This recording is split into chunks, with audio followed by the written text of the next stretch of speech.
Should you be building your own website? Is it really worth it? The answer might surprise you. Stay tuned because in the 7-minute Bingeable Marketing Podcast episode, we are going over if building your own business website yourself is really worth it. Hello and welcome back to another episode of the Grind and Grow Marketing Show. Today we are talking about if building your website yourself is really worth it.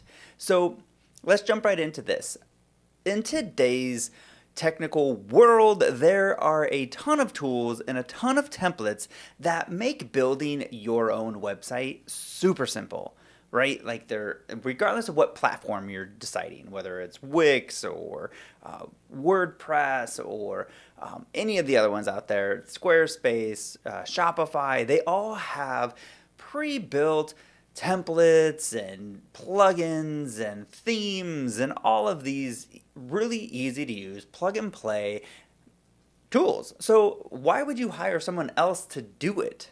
Well, I'll tell you one reason is because there is something that all of these tools are missing, and that is the knowledge of what makes a good website. And the design and layout is, yes, a very important piece, but it's actually the least important piece of all of it. The most important piece is your content. And the biggest issue people have in getting their website right when they do it themselves is getting the content right. So, not to plug our own stuff, but I have created a free resource that is you're welcome to download. It is our content planning resource. I will make it available in the show notes. Use that. It's available to you. There are a ton of other tools out there to help you create content for your website, but it's often the most overlooked item when people set out to do their own website. Usually people think about the design and the layout and that kind of stuff. Well, the content is really what it's all about. All of the design, all of the layout, all of these elements are there to support the content. So let's go over some tips if you are going to be building your website, some tips to do that. So what things should you do if you're building your own website to help avoid some of these pitfalls? Well, first off is you need to get your content right. So meaning you need to say the right things to attract the right people. So go download our free resource, our content planner. Feel free to ask me any questions on that. We can definitely get you set up in the right direction if that is the direction you need. Okay, the next thing is break up your content into easily skimmable pieces. So when people go to a website, they don't read it like they would a book or an article or a Word document. They skim it, right? They go from the top to the bottom and they just skim and they look for the headlines, they look for the important parts, and they just get a sense of what everything is about. Then they'll go in and they'll dive deeper. So make sure you're breaking up your content into short little skimmable pieces. The next thing is to properly use spacing. This is probably one of the biggest things people get wrong when it comes to building their sites. So keep in mind that these templates are going to give you some freedom with this layout. And a lot of times what people do is they stuff things too much together, or they have too much space apart, or they make things big because they want them to have more emphasis. So they make things bigger. So properly use spacing, or what we call in the design world, white space. So basically think about space gives you, when you give something space around it, it gives that element more focus. So instead of trying to make things bigger, just give them more space, more room to breathe. Go to any big company's website, and what you will find is a lot of space around the things they really want you to focus on.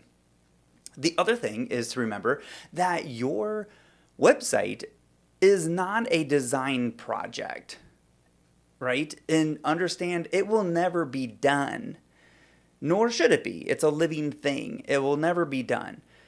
So think of it as a business tool. Get it done enough and out there and start working for you. Or if you wait for it to be perfect, then you will never launch your website. All right, so back to should you be building your own website?